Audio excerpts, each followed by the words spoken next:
I heard actually Adam saying how vocal both sides of this issue have been, both those that are in favor of former President Trump, those that are against. And now the crowd has definitely died down compared to a couple hours ago. We have some stragglers here that are just going back and forth, as we've seen throughout the afternoon.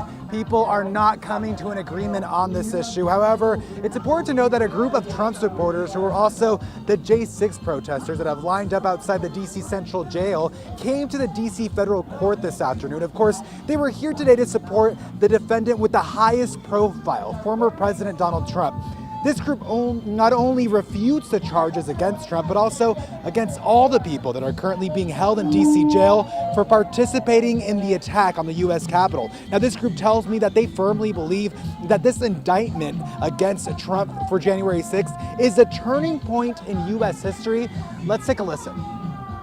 They're trying to derail his nomination for the Republican Party. I was telling people, if somehow they try to stop him from running, saying he lawfully can't run, and pull all the stops there, that won't be a pretty picture.